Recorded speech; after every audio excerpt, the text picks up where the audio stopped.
Hello everyone. This is Namrata Thakur, Senior Lecturer in the Department of Computer Engineering at Praveen Patil Polytechnic, Binder East. Student, let's learn Practical 20 and 21. In this practical, we are writing a program for overloading and overriding. So implement a program for overloading and overriding. Let's start the same. From this entire video, you will able to understand how to design the application, what are the use of overloading and overriding, and after that it will you will able to understand the simple or you will able to write a simple program that demonstrates the use of overloading. So now students, the concept of overloading I have already explained in the theory part of the theory video of the chapter 3. Kindly refer the chapter 3 video for the same. As the name suggests, overloading, it is refer to creating the multiple procedures with the same name that accept the different argument types in the given class. What exactly is it? Let's see one example so that it will be more clear to you. I have given this example over here. The same example we are going to implement in the things over here. Next is overriding. I have given the theory explanation in the theory video. Kindly refer the same. Let's start the program of overloading. So overloading refer creating a multiple things within the same name. So now see a student. Here I am having one program which is having one function called as a add. So from this you will easily come to know that the program is going to add the two number, but we are implementing the concept called as a overloading. Therefore this add function, the only one function, okay, add function, it will add the two integer value as well as it will add the two double value. So from the definition of overloading, you are saying that ki overloading is creating the multiple procedure within one name. So here add is the only one function which will add two integer value also and two double values also. Otherwise you can add one integer and one double value itself. So here I have created one console application.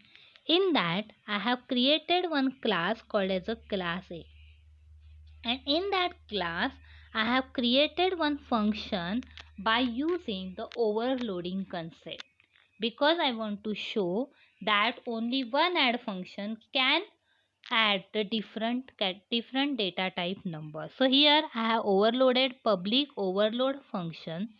In bracket I am passing the two integer value, by val a as a integer, by val b as a integer.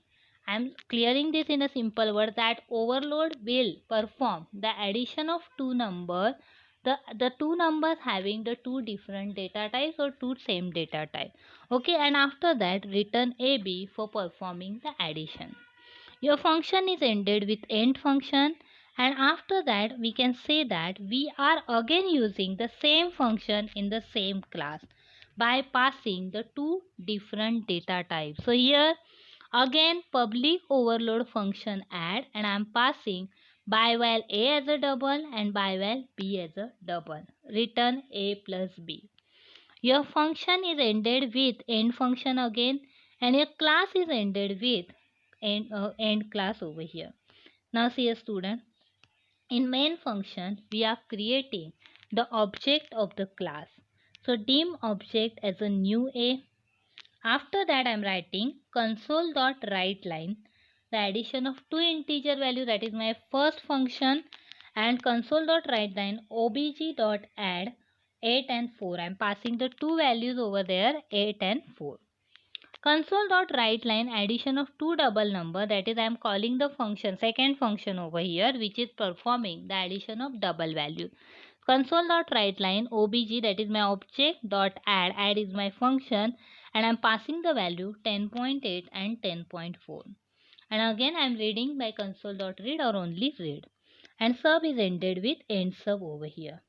So if I run this program here, it will perform at the same time, it will perform the addition of 8 plus 4, that is 12. At the same time, it is displaying the addition of 10.8 and 10.4, that is 21.2. So here it is showing addition of two integer number is 12 and addition of two double number is 21.2. So in this way, in only one program, you can use the same function multiple times. You can also use it at thrice, like public add, and after that you will pass one integer and one double value. So based on this, we have some exercise question, that is state the use of and syntax of overloading and overwriting, and write a program to demonstrate the overloading in VB.NET. We will solve this exercise question in the live session of CAD. If you have any doubt, let me know. I will surely help you to solve the same. Thank you.